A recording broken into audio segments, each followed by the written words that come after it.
it down the inside! Oh, he takes the lead away!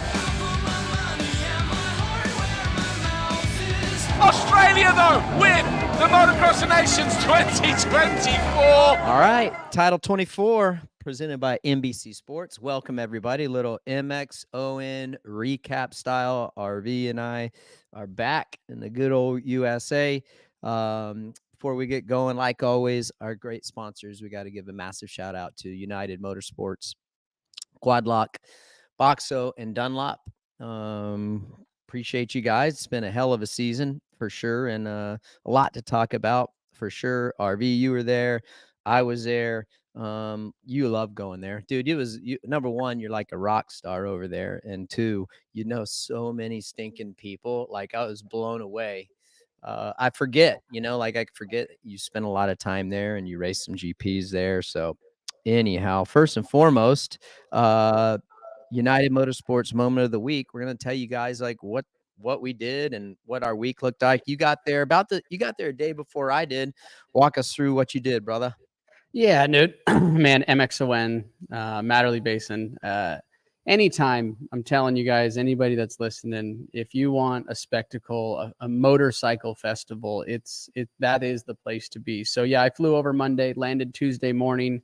Wednesday was able to jam out to, I think it was called Rogers Hills. Yeah. Where the Team USA amateurs got to break in their bikes, along with other countries that were there to race that super finale Blue Crew Yamaha event. So did that Wednesday. Thursday went and got passes, just tried to beat the crowd, because I think I had heard about 60,000 is what we had over the weekend here at Matterley. And was it? And it was it's a very, very, very special event. And I love it. I enjoy it. There's no other motorcycle, at least for Supercross or motocross, Supercross, dirt bike racing like MXON. So you gotta go check it out, man. Dude, how was your merch? Did good, huh? I liked that, by the way. That was pretty cool. Yeah, I got the sweatshirt on right now. Yeah, the merch was a big hit. We ran it for about 6 days, so real quick.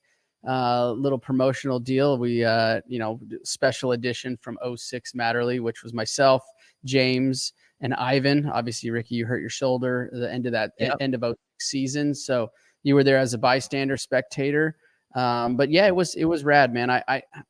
I love going over there, especially for that event. Yeah, no, dude, you have talked about it phenomenally. Just what that event is like. You can't explain it to anyone. You guys just got to go. And coming back to the U.S. next year to Ironman, that is fantastic. It's going to be epic. You know what always blows my mind, no matter what country that you're in, the international following is just massive, dude. Massive. I mean, fans from all over the globe. It's so cool to see. And again, they travel from across the world, no matter what hosting country it is. That's what I always love about. Saw a lot of American fans there that tune in and go to a lot of the races, that just went there to support USA and to go to the event. Dude, it's cool. Yeah, no, it really is. There's Americans, there was Australians, obviously, all the other countries that are in the EU over there. It's obviously a quick jaunt, couple hour flight for most of them. But there was some dudes that traveled a long ways just for that event. Like I said, Australia, for example, there was a bunch of Australian flags out in front of the podium. And being able to be, see that and feel it when on the podium. I was able to give Team USA their second place event trophy. So I was actually on the podium, and non-racer standpoint, and it just, even then, it gives you goosebumps. It really does, with the national anthem playing, regardless if it's ours or Australia's national anthem. The chainsaws, the flares, the smoke bombs, it truly is a spectacle to see. Anybody that's questioning, do these guys should we really go? Yes, you should really go. If you're into Supercross, you're into motocross, you're into MXGP, whatever the case may be, this is where the best in the world throw all their cards on the table and leave no stone unturned. Yeah. Also, outside of being a fan, like you would probably go there, for sure, because you love it so much. I love it so much, and that's why the fans go. That's why there's such a following for the Motocross of Nations. But what Yamaha and the Blue Crew is doing in that initiative, when they had, what was it, the 85s or was it 65s? 65s, 85s, and 125s. Yeah, Yep. I mean, dude, I got to tell you, like grassroots and giving these young kids an opportunity.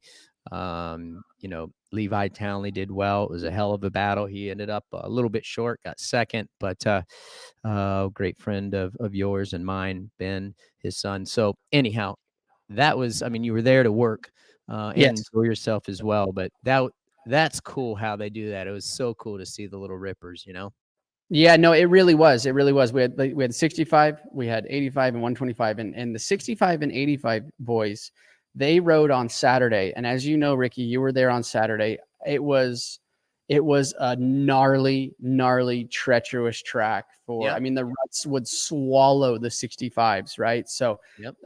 Being able to race on a stage like that in front of that many people at the biggest motocross race in the world, in my opinion, and to show off their talent is pretty rad. And the world experience that they get, especially from our U.S. standpoint, our U.S. kids that come over, maybe they've never been to Europe before or the U.K., but they get to go over, experience that, race on that stage, and what you can learn and the memories that you get from when you come back home and think back, it is really truly something special. So Yamaha Blue Crew, they're doing a phenomenal job with that. Yeah, I think the plan is to potentially do it at Ironman too. So that'll be on their soil. So that'll be something really cool. So hopefully we can recruit some good riders for that next year.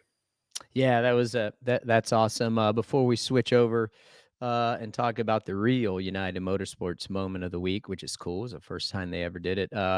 Like myself, I was over there working.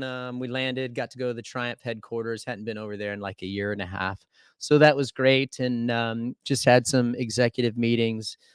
Talked about what the next 5 years look like, and planning and different projects. We went over the adventure stuff with the Tiger line and things that we love about the bike or things that we would change. It was cool. Got to meet with all the engineers and design group, all that fun stuff. And of course, talked about the TF line, the 250 and the 450 about to hit the marketplace as well. And what is on the horizon for that.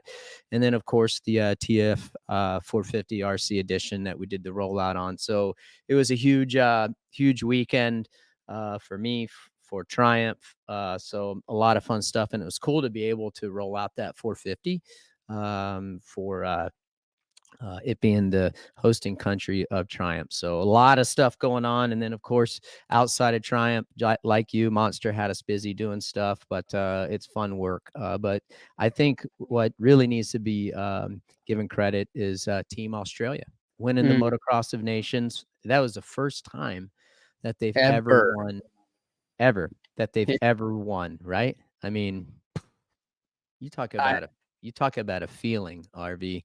Yeah, no, for sure. I mean, look, I think that is really cool to see a team. If Team USA isn't going to win, it's really cool to be able to see a team that has never won this race ever before. We're watching the replay, as you guys can see, the massive podium that they have there at MXON. If Team USA is not going to win, it's cool to see a team that hasn't won at all. Yes, Australia got second last year, but this year Hunter rode phenomenal, Jett rode phenomenal, along with Kyle Webster. Kyle Webster was obviously, as everybody knows, is kind of like the question mark. We know what Jett can produce. We know what Hunter can produce. They produced great races, championship fighting. Jett has won the championship here in the U.S. So we knew what we were going to get from those boys, but the Kyle Webster was the question mark, right? Yeah. That's what's so great about MXON is you have to have three really good riders. You can't just have two, because obviously, as you know, that we only get one throwaway moto. For the listeners that don't really know exactly how MXON works, there's a total of 6 motos and you get to throw away one. So you score over the 5 races. And Kyle Webster, I know that I think Jett and Hunter pulled some strings. I heard he was on Joe Shimoda's bike. So obviously a US based Honda I'm sure he was stoked on riding that thing. But Yeah, Moto right. Moto 1, he put it. What is it? Moto 1. Let's see. Webster 11th in race 1. So that 11th in race 1. So I'll jump down to Team USA. We had a 17th for Coop in Moto 1. So that's the difference right there, right? I think we only lost by 3 points. We were going into Moto 3 with a 1 point gap. So between those two, between Team Australia, those three, Jett, Hunter, Kyle, they rode phenomenal. They put themselves in good positions, and that's the result of it, man. We ended up second, and those boys rode phenomenal.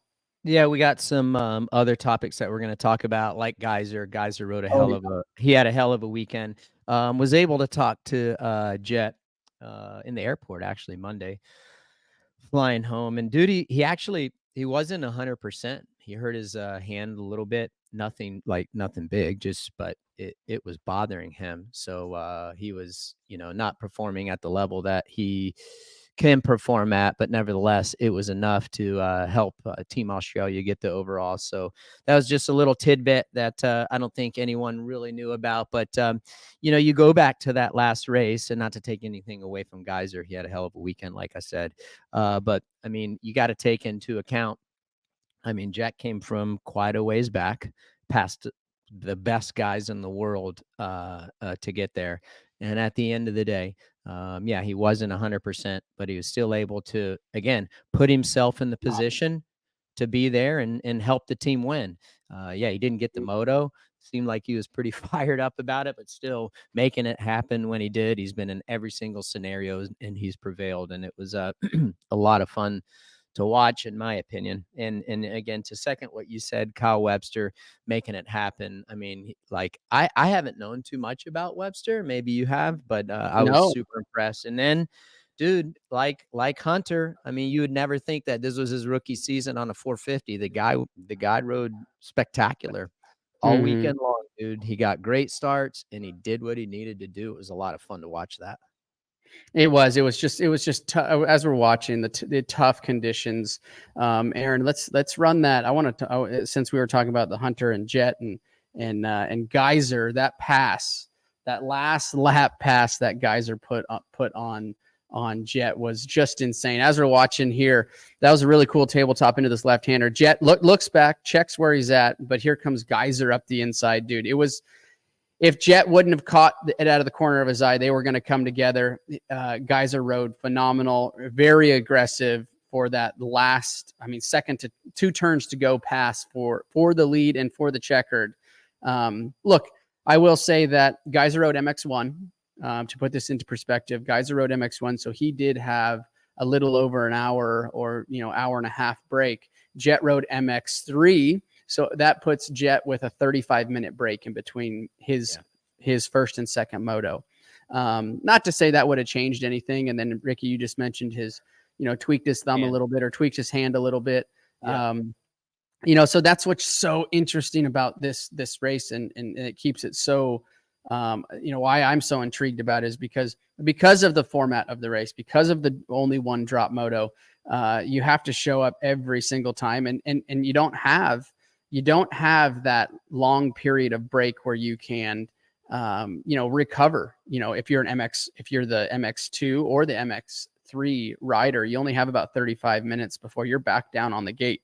So a very, very short turnaround to get back on the gate. And that's what Jett was. Gajser obviously had a longer break. Maybe that played a little role in it, but nonetheless, I think that Gajser was probably by far this weekend, I think probably one of the best, if not the best guys this weekend. Yeah. One thing, like when we're just watching, for people tuned in, you can see, but the people who are just listening on the audio version of Title 24, we're watching the pass by Gajser on the last lap. And I think that, one thing is maybe a little bit slick landing off of that double, and probably Jett couldn't guard the inside as much, but Gajser had a better angle.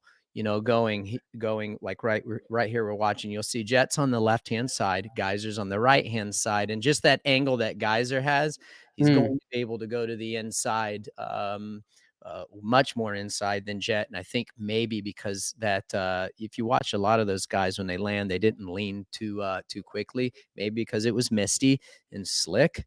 I'm just guessing there from what it looked like here on our little replay. So maybe that's why Jett wasn't able to guard. He did look over, and normally Jett's pretty intuitive. Like he can feel and sense where a guy's going to make a move. But nevertheless, shout out to TG. TG really didn't have many other bullets as far as his team goes, but no. Yeah. Anyhow, it was a good job by Australia. Congratulations. I tell you what, I was hearing a little bit of rumblings Saturday. A lot of people were questioning Australia's reasoning for putting Jett in that open class, and did a little work. And the reason they put him in there, they just felt like that gave Australia the best opportunity to win, to put Jett in the position for the 450 displacement to go back to back compared to Hunter. And look, the joke was on us. A lot of people were kind of, like saying, that's not very good. They should have put him in the 250 or 450 class, MXGP class. And it worked out well. I like that decision. I think they played it right. It is. No, totally. It's a strategy position, right? They had to, they chose a little bit different. They, like I said, moved their team captain to MX3 for that reason. Like you said, Ricky, maybe Hunter just didn't have, couldn't line back up on the gate. I'm sure, yes, he could have, but not to his full ability with only a 35-minute break. We know Jett's been in the class a little bit longer. Hunter's a little bit more of a calculated, he's not going to risk it as much, where Jett will risk it. So I think it was a smart strategy move on their part. And I think that right there helped them win also. Right. Yep. No doubt. Well, that's it for the United Motorsports moment of the week. Congratulations again to Team Australia. Hell of a performance, no doubt. Came in there, made it happen. Loved the strategy, loved everything about what you guys brought to the table. So well deserved. Kind of not a surprise either. If you haven't, go check out UnitedMotorsports.com. You talk about grassroots and the Blue Crew, and they'll have all these amateurs dialed in. If you need anything, head over to UnitedMotorsports.com. Remember, you can always sign up for a $15 credit and a chance to win a $50 gift card. Go to UnitedMotorsports.com/title24 and have at it. I can guarantee you'll be pleasantly surprised. Moving along, RV to the Boxo breakdown portion of Title 24. USA, hey, great job. Those guys fought hard. No doubt about that. Eli coming in, filling in for Chase Sexton's injury.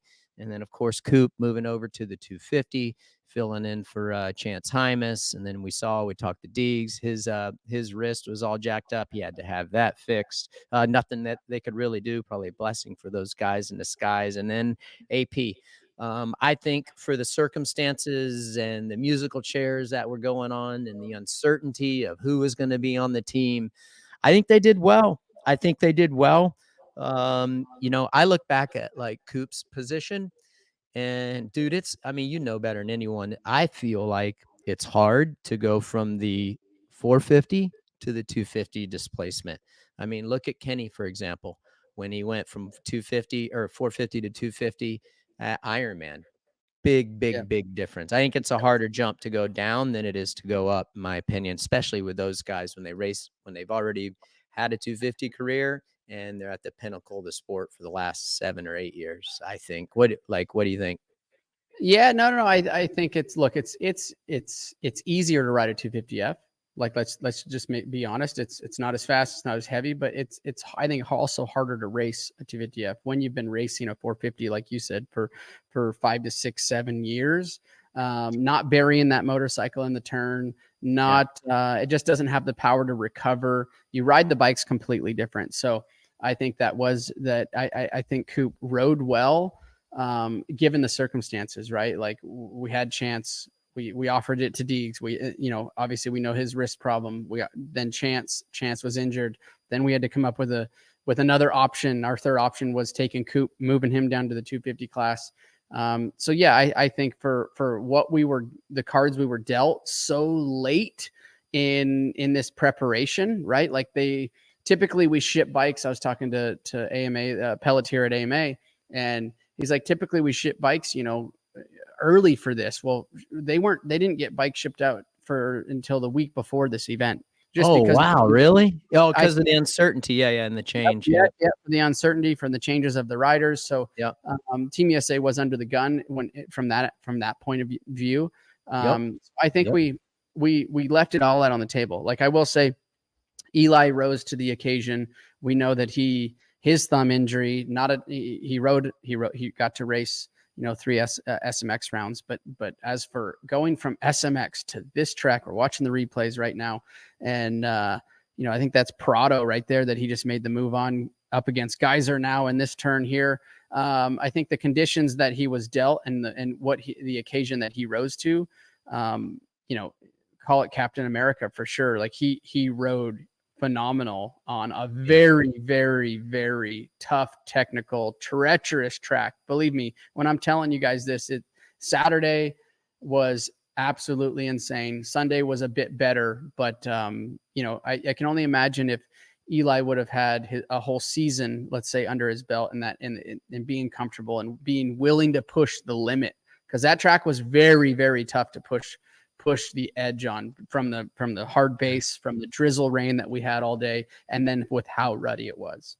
Oh, dude, he was going for it, dude. Like you could see beast mode was activated for sure. I agree with you. He made it happen, dude. But guys like that in those certain circumstances, that's what great guys do, right? You've done it. I've done it. Like the greats, they just find a way to get the job done. And I go back to that first moto, dude. He marched up through there. He passed a lot of the guys, and he got hung up. And his goggles got jacked up. As soon as I saw him wiping his goggles, I'm like, oh no, dude, this is over. Mm-hmm. I think, obviously, speculating, I hate to speculate, but if he gets into the lead, I think it's game over. I think he wins that moto. I really do. But nevertheless, he did phenomenal. He did great. He couldn't have done any more than what we asked him to do. He stepped in. No. I'm sure it was a tough position for him to be in. He probably would have liked to have stayed home, but he went out there and he threw it on the line, raced another race. And I respect that, Eli. Great job. And no one could have asked you to do anything more. Only thing I will say, like being critical, RV, is that first race, the first moto. I don't like the start position and giving the 250 guy the outside. They gave Coop the outside, and I feel like we should have put Coop in a situation and the best situation for him. Yes. That's right. Especially stepping down to a 250. I agree, Ricky. I totally agree with that. Like, you're underpowered. You're racing against 450s on 250s. Everybody's dealt the same situation. Every team has that option of putting 450 inside or the 250 inside. I personally believe maybe our throwaway was a 17 for Coop. Moto 2 he had a 9th. So right there with a 9th, if we could have had that 17, maybe a 12, right there is potentially, or our 9, right? So it depends. I agree with you. I think that strategy didn't work for us. I think we should have gave Coop the inside, just because of what he was dealing with, riding that smaller motorcycle, being that it was a last minute deal. That's I agree with you.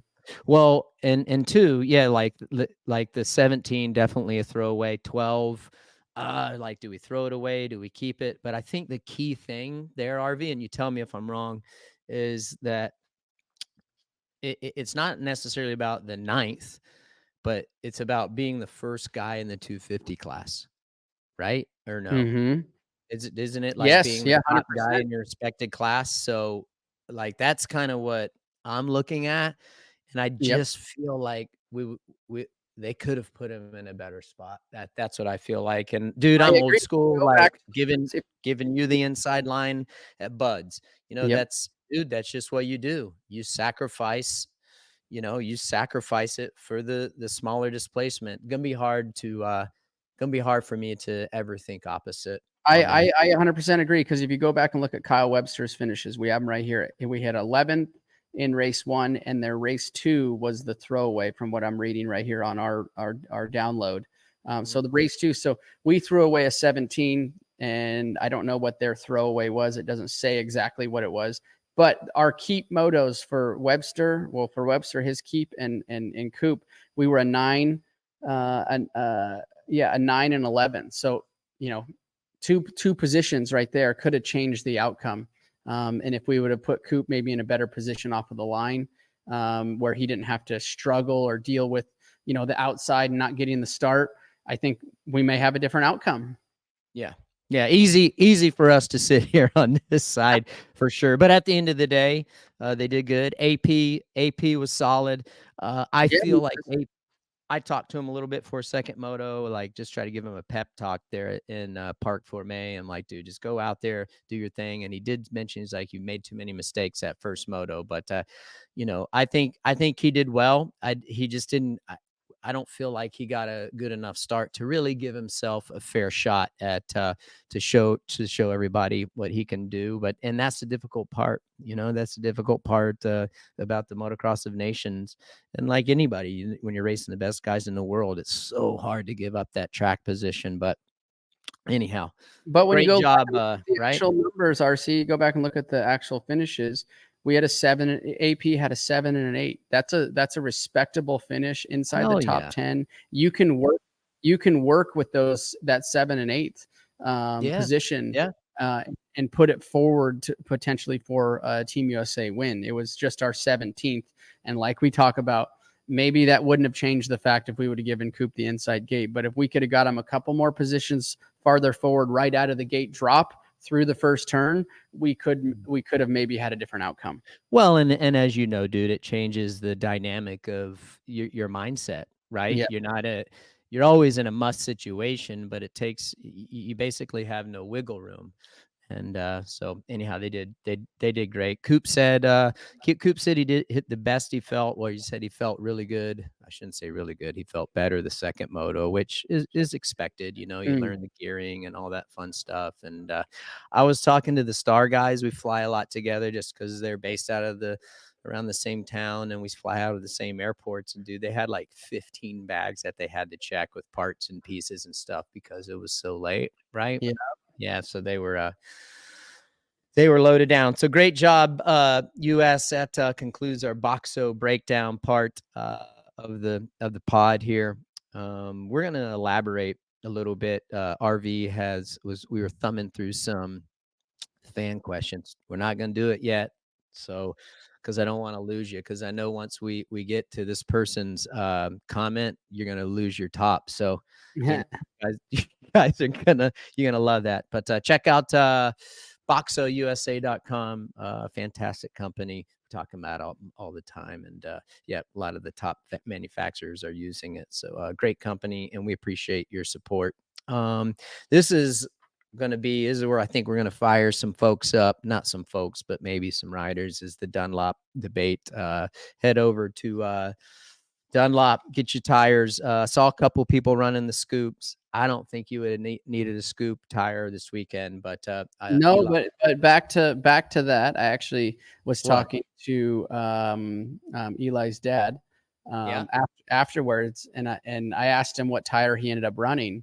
We were in the Alpenstars hospitality, and he was like, yeah, Eli loves that tire, and I'm like, okay. So I had him. He ran the scoop. So he ran the scoop. Yeah. So I didn't think he did. We got into talking about the 62 that I used to run when nobody would run it. It was the only tire that I felt that worked the best with my motorcycle. And that's exactly what John was describing. He goes, he loves that tire. He said it works with the YZ450. Phenomenal. And any other tire they end up putting on there, there's just little quirks and little things that he doesn't prefer. That the scoop's consistent.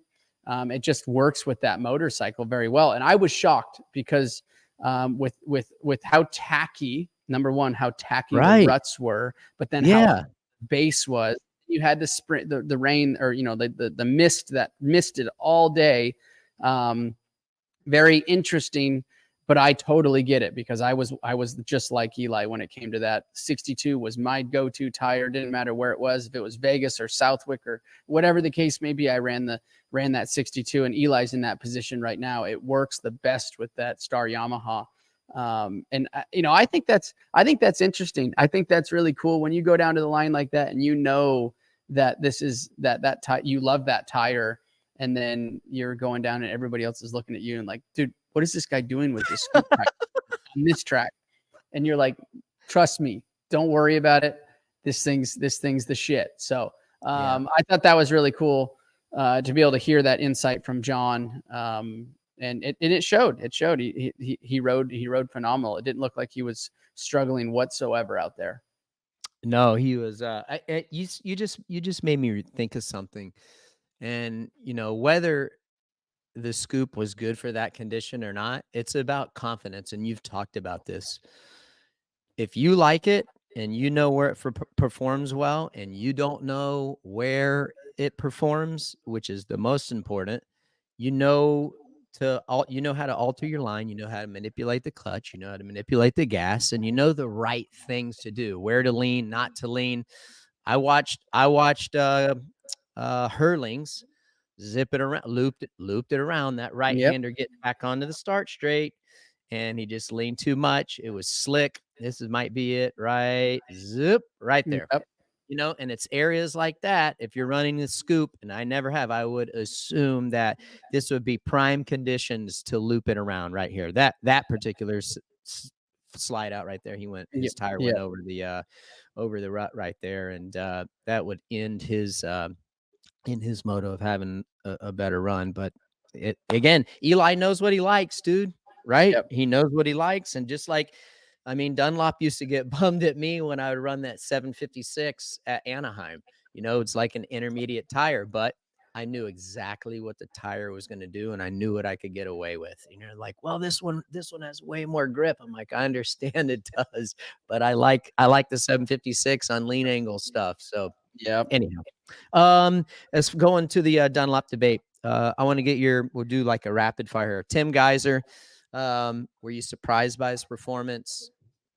Surprised. I don't know if I had surprised is the word, but rode by far. Like I said, I think he was the best on that day. He had Prado's number, he had Eli's number, and he also had Jett's number. So, I think he rode phenomenally. He put himself in good positions. Yep. It's a bummer to be in that position, right, and not have two other strong racers to for Slovenia to have a better overall finish. For the overall finish of why you're there. But I think nonetheless, he showed he went 1-1 on the day in the MX1 class. So he was phenomenal. And we're watching the battle of Jett and Gajser right now through the first turn, second to turn, last turn pass, just intense, man. The announcer, Paul Malin, was screaming at the top of his lungs when that happened. I actually got to watch the replay of it yesterday on TV, and it was something special for sure. Let's see here. Jorge Prado. What do you think of that?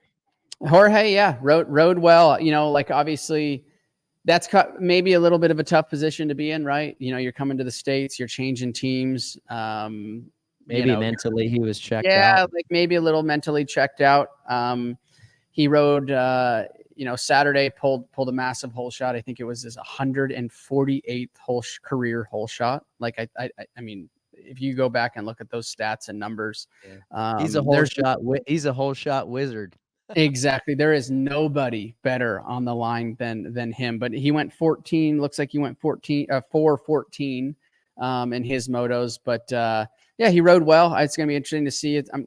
Obviously, like I said, we're riding for Monster Energy Kawasaki next year here in the States. Going to have Supercross on his plate here really shortly, and then Pro Motocross. So it's going to be good to have him over and see what he can do in a full series versus just stepping in for a couple races. I had a great conversation with him. I saw him after the Q races on Saturday and just went up, talked to him. There was hardly anyone there. So it was nice. He's definitely, that's why I asked if you thought he was checked out, because he's definitely excited to turn the page. He said he had his bags packed already, and he was getting the heck. Yeah, right. He was getting the heck out of there. So he also told me a little bit about this year, and he always, you always want to win, but it meant a lot to him to to win that MXGP title, and just basically leave his MXGP career and go out on top. He said like he had so much motivation. He feels like that helped him, lock it up. He said just because of, again, wanting to leave his MXGP career and come to the States with winning that championship. And I thought he would have been a little bit better based on the clinic that he put on in Saturday. It was super, super impressive.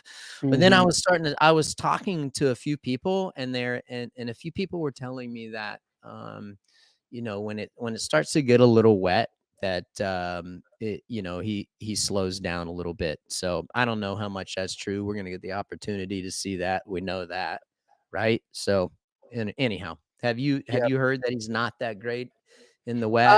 I think I did hear some inklings of that, of just, not necessarily does the condition have to be right, but I think the slippery or more muddy condition, I don't think he fared the best throughout the MXGP season. I think his strongest point, is obviously you got to have 2 solid motos on Sunday for MXGP. That's when they run that's their main day. But as for their Saturday qualifying, they give points out for Saturday qualifying. So like I had mentioned, I think he's at 148 or 49. 49, yeah, 149. Of hole shots, not gate drops, hole shots, listeners, 149 hole shots. So being able to put yourself in that position on Saturday and collect those few extra points that are given out on Saturday is huge. And I think that's kind of what we saw, obviously, with the end of the season. He was able to wrap up his MX1 450 championship there in his home country of Spain, which was huge. I saw some of the recaps of that, and that's the cherry on top, right? Now he's done. He can seal his fate off for the European motocross and head over to the US and race Supercross. Yeah, he supposedly, I guess he came in for a goggle swap, and when he came in, supposedly no one was there. Which is interesting because I feel like those guys in the MXGP team, like especially the team personnel, they're on it when it comes to stuff like that. How about this guy, Jeffrey Herlings? What do you think? Jeffro, as we saw, expect more. You know what? I think, I think, you did. You did say you did. Yes, on one hand, I did expect more. But on the other hand, too, as we watched in that replay, him going down as he was coming back onto the start straight, that right here, as we watch, he gets that rut wrong, and then it pops out, and then he ends up sliding out. I hate to say it, but it seems like, he does a fair amount of picking the motorcycle off the ground. And you can't do that, especially on this stage. These are the best riders in the world for motocross. And anytime you layer down like that, you can watch how many guys went by. So I guess on one hand it was kind of expected. And on the other hand, I felt like he rode well, but he wasn't in like my top 3 of like, okay, these dudes are like hauling the mail. Yes, don't get me wrong, Jeffro, you were hauling the mail, but it wasn't Eli pace. It wasn't Gajser pace, Jett pace. So he rode well. Somebody told me yesterday that he was throwing, not necessarily throwing shade, I shouldn't say that, but he said that he expected more from Jett. And I'm like, really? I mean, I don't even know that he saw Jett. I was going to say. I don't know. Like, listen, that could be just passion the trash here. But anyhow, I thought that he would have done better. I really did. And maybe just I'm stuck in the past with, and I think about, like, when I think about Jeffrey, I feel like, dude, he has so many wins, not as many championships as he should for as many wins as he has.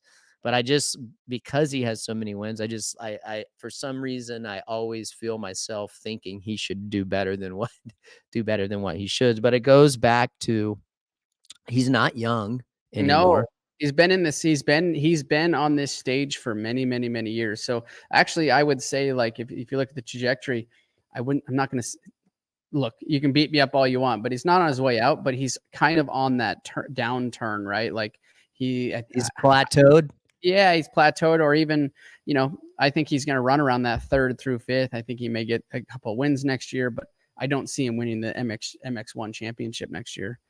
Hey, real quick, dude, that first moto, and this is the first time I've like really focused on this dude, like in a live setting. Lucas Coenen. Coenen, yep. That dude was absolutely strolling the first moto. In fact, like I'm like, this guy's he's gonna catch Prado. Like he was doing amazing things. I mean, absolutely hanging it out. And then I don't know, 8 minutes to go. I'm like, where is this dude? And he laid it down. So yeah, laid it down. I think he broke his collarbone, I believe. Nothing major. They'll fix that up. He'll be back on the bike soon. There it is right there, looking at his holding his left side of his arm, collarbone. But yeah, dude, that's actually the MX2. Like when you talk about depth, they have some depth, dude, in that MX2 class. And I've heard some rumors of, the Coenens want to come over. Kaida Wolf is another one that 6'5" for 6'5" was the overall for MX2 is what he did in his motos. He potentially wants to come over also. So I mean the sport's strong. It's looking good. I think the ones that can ride Supercross, as we know, they like to come this way. I think Rubes, our good buddy Rubes, works for Kai, and they're heading over. I think in a month or so, month and a half, to ride some Supercross, just to kind of dabble that, get his feet wet on a true American Supercross track, and maybe that'll spark something from either the eyes from Husky, or even from his standpoint of making a move over here sooner than later. Yeah, Kai said that he had said somewhere that he had wished Deegan was there, to prove that he was the best in the world. And sucks that Deegs didn't get to go, but Kai will have his opportunity to race Hayden. It'll be a lot of fun to watch. But yeah, Kai did great, dude. Like solid as a rock. I was really impressed with just what I saw from Coenen at the beginning, but then I was just like super impressed with Kai as well.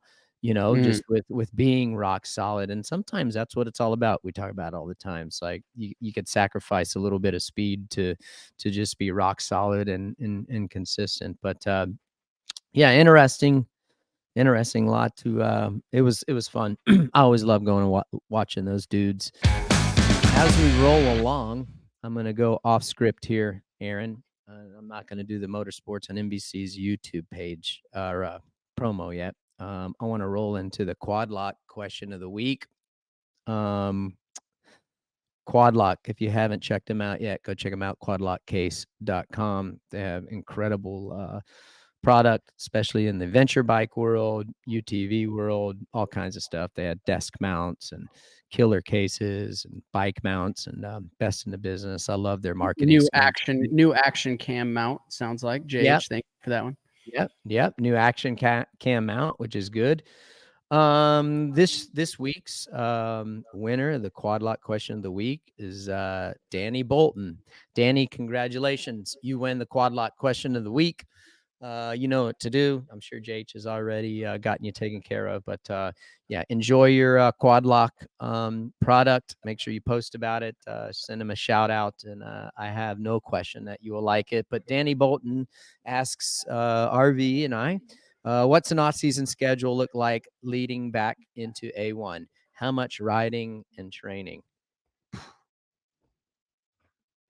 Yeah, well, it's that's a look, put it this way. It's for the guys that did MXON, right? We have 3: AP, Eli, and Coop. They're again, and also everybody else is kind of on their vacation right now. Call it vacation, and it'll be short. It'll be probably, I would say, 2 weeks, 2 to 3 weeks at the most, that these riders will take off the motorcycle, and just decompress really. They might go on vacation here or there, but it's also nice to get the vacation out of the way, but then just be at home for maybe a week or 2 weeks where you're not really have a whole lot of obligations. You're not traveling, you're not commercial traveling around. But yeah, they'll get their off season and they'll get up to some risky business in that 2 to 3 week time. But after that, man, it is full bore. They'll start riding probably a couple of days of outdoors, maybe a week, right? Is what the typical. Yep. They just don't jump straight back into Supercross. Danny, they'll do a week or so of motocross, and then they will start to ride Supercross. And once they get a week or 2, 3 weeks into that Supercross, it kind of depends on the rider and how comfortable they are right away, but they will start testing and they will start just running through tires, engine packages, suspension, also putting their laps in, the sprint laps, the building up the lap counts, all the way to basically December. And then they'll give themselves a 2-week break where they can kind of resurface and come into Anaheim 1. We're the ones that are racing Anaheim 1 from the 250 side. Obviously, the 450 is racing Anaheim 1. They'll give themselves kind of to resurface and get fully, prepared and out of boot camp, get their body back up, the energy levels back up, and then here's Anaheim 1. So once that off season break, I'm talking the real break, is over, which will be only about 2 weeks. It's full bore, full steam ahead with the training, the boot camp, the riding, the testing, because before you know it, because if you break it down, you take the holidays out of it. So you say, okay, we got Thanksgiving, we got Christmas, and then we got the weekends when you typically don't ride. You're riding 3 to 4 days a week. You actually kind of go down through the calendar. You're going to look that you only have about 30 or so days of actual on bike time. I haven't looked at my calendar. I haven't counted it out, but it'll be anywhere from 30 to 40 days. And every day that goes by, you don't look at it. You think it's a long ways out. Before you know it, it's on your doorstep. Yep. So 100%. For me, and I feel like, you and I were on the same program, but yeah, Danny, in the off season for me, I'd have a little bit of reprieve right now. And then basically, within the next week or two, I'd start, 6 to 8 week training camp, run through, and then have that 2-week break, shortly after Christmas. But yeah, you burn it down. It was training every single day, and I rode 4 days a week. I rode Monday, Tuesday, took Wednesday off, and I rode Thursday, Friday, and I did that for 6 to 8 weeks straight. Yep. Depending upon the week and what the weather was like, I was doing somewhere between just hard, laps. I was doing anywhere from 200 to 300 laps a week, depending upon my schedule. And again, what weather would say, but you know how it was. Yeah, you're training, you're doing something every single day as far as cardio goes outside of, off the bike. Gym work, I think, was 3 days a week. Yep. I believe it was at the time. Yep. So yeah, it's just, but you build that base. And then I'm not saying that each year the training camps got easier, but I feel like you could handle it a little bit more. And most importantly, Yes. you kind of knew what to expect. You throw in also like RV talked about it, Danny, testing. There's going to be times where you need to travel back in the day. You'd have to travel to California. Now, a lot of the manufacturers will come to the facilities. So that makes it easier on the athlete, which is great, by the way. But yeah, it's just grind time. And then basically through the series, you're just maintaining, right? You're not building as much, and you're maintaining. Everyone is different these days. I don't think it's quite the same as when RV and I were doing it and what we were doing.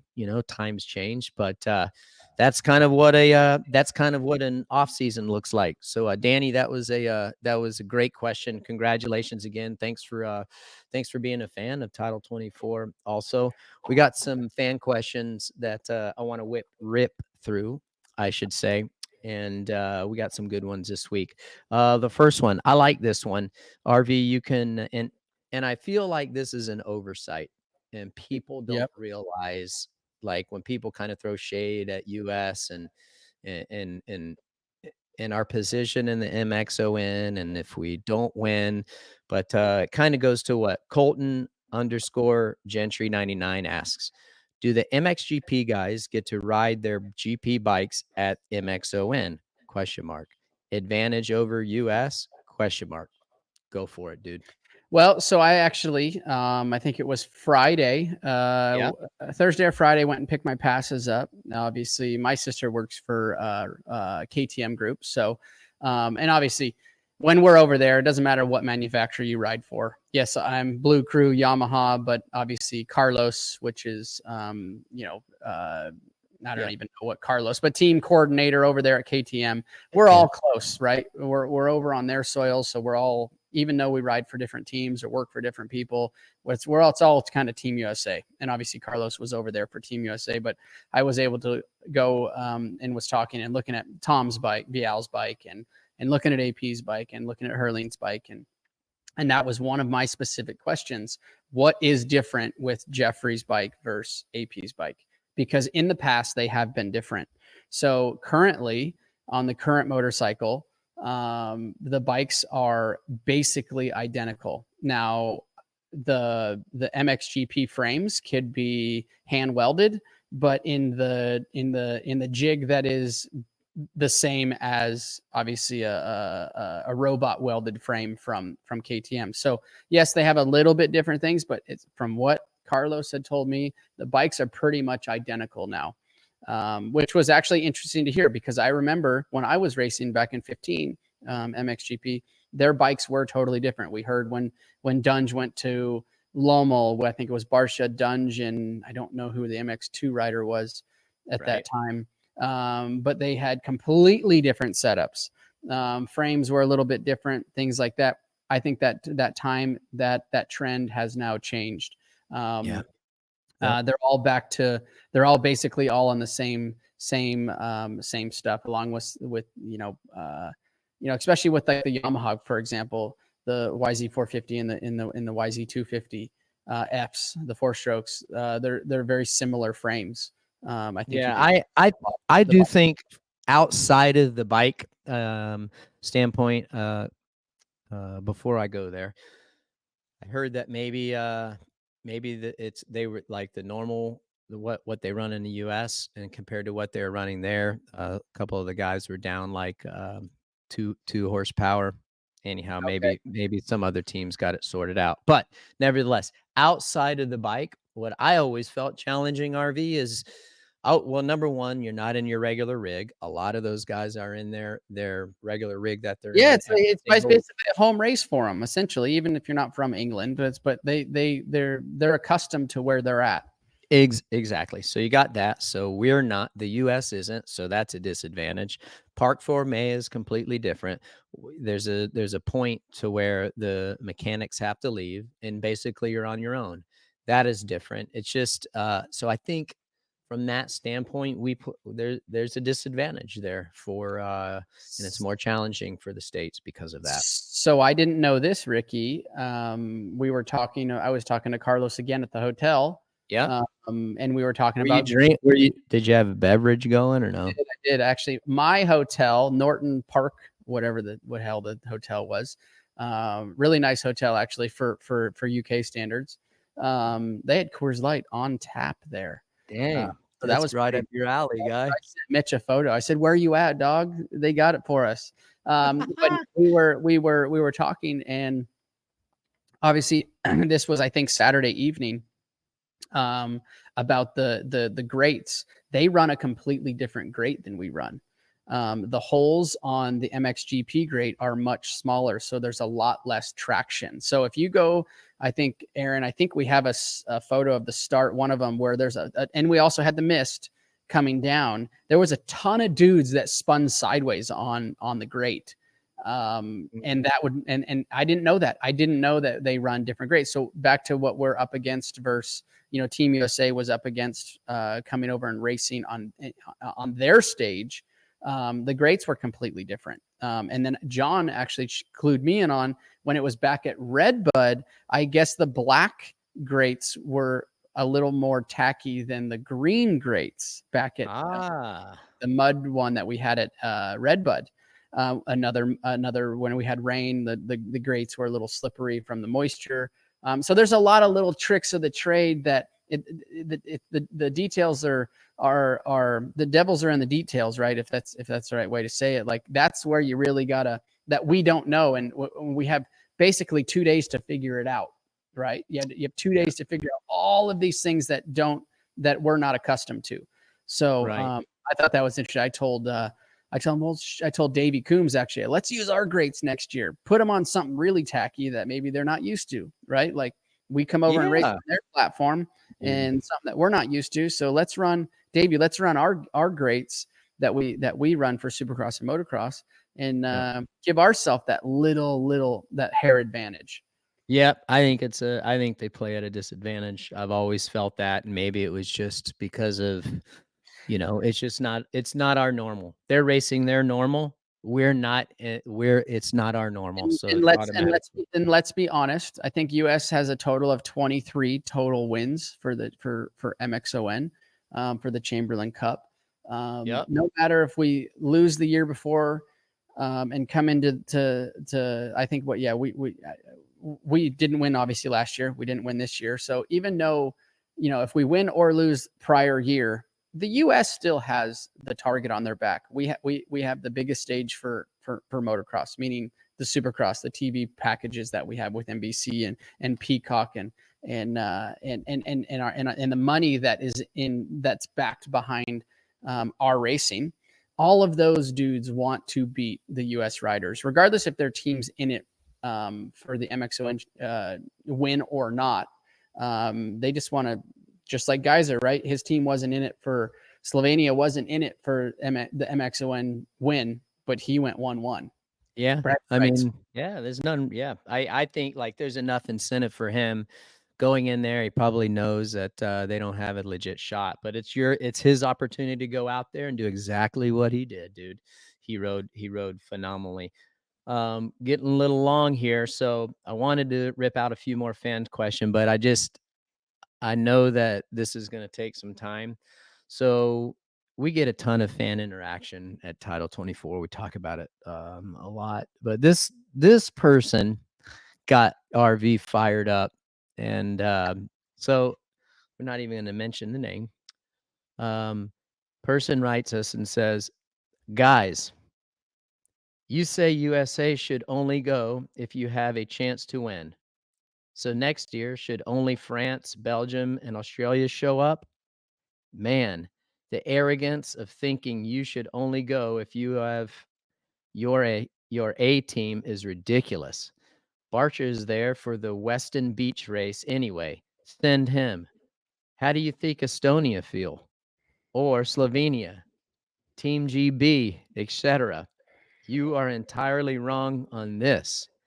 Well, what I hope you should send that to Roger DeCoster, because didn't Roger say that we should quit if we don't have a team that wins? Yeah. So, No, I mean, like, I can't reply to this guy because he's not. This person isn't going to understand certainly isn't going to understand my logic, and I take it away, dude. I mean, RC, we weren't the ones that actually threw that out there initially. It was Raj. Raj said, like, look, if we can't send a team and put ourselves in a position to have a chance. That's what Raj said. Now, I understand what Raj, because we've won 23 times. Yeah, you're used to winning. The money, the effort, dude. Like, we're not going there to show. Going there to win the damn race. Exactly. So I think that what makes that even more controversial is being that we were so late. Like, I know we talked about it previous show, but we'll talk about it obviously more in depth now. Is like I said, I talked to Pelletier at AMA. They were shipping out stuff a week and a half before the actual event. Typically, it goes out much sooner. With the musical chairs and riders that we had, we were in a tough position. We had Eli, not a ton of time on the motorcycle, 3 SMX rounds, nowhere near what he had rode prior to that was what he showed up and got to race on. So that was a tough condition, tough deal to face. With Chase going out, Eli steps up. With Chance going out, we had to drop Coop down. Coop stepped up, right? So Yamaha Star had two of our U.S. fill-in riders, let's call them, only commit to this 2 weeks before this was going on. So that means rushing, getting equipment ready, shipping that out. So logistics side of things is it's overwhelming. I mean, Pelletier had said we typically start basically planning in January for MXON, depending on where it's at and what country we have to go to and things like that. Not to mention having our riders not get hurt and who's, when we pick our riders, and then we still have more races left in the series. Once we typically pick around Unadilla time. We saw Chase get landed on at the last round, Vegas, boom, out. Now we had to fill that rider in. So, and who cares if Barsha's down doing the beach race, right? Like, yeah, he's there. But I guess if he was the only one to send, we could have sent him. But yes, on one hand, I understand what he's the point he's trying to make.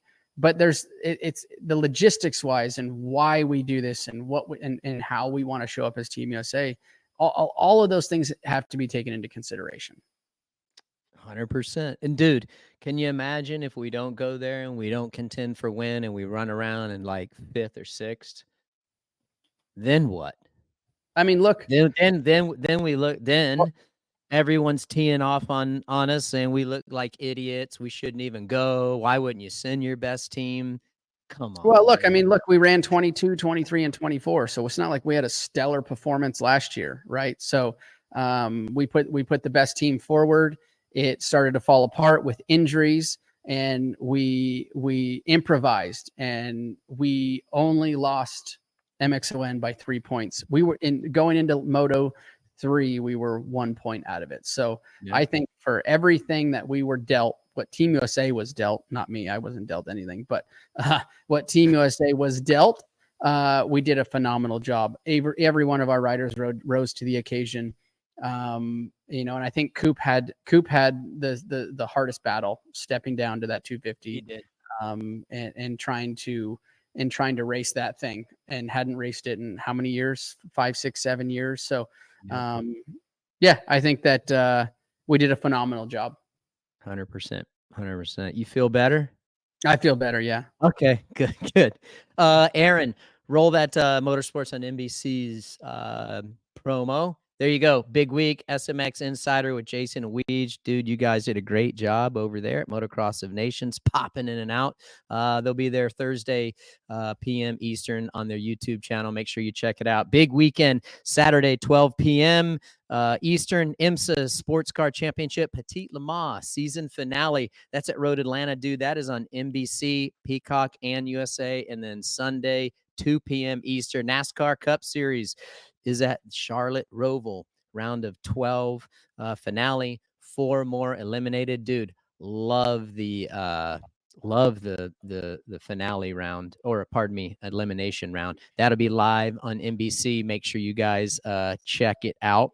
No doubt about it. That's going to be exciting. A lot of 4-wheel racing going on. The Roval is insane, especially going into turn 1. So that's it, dude. That was a hell of a week. Hey, before we say goodbye and thank our sponsors, I want to send a shout out to everyone along that western seaboard of Florida, especially Central Florida, Tampa, Bradenton, Sarasota. We have a lot of people down in that area, a lot of friends, some family, and just outside of friends and family, everyone.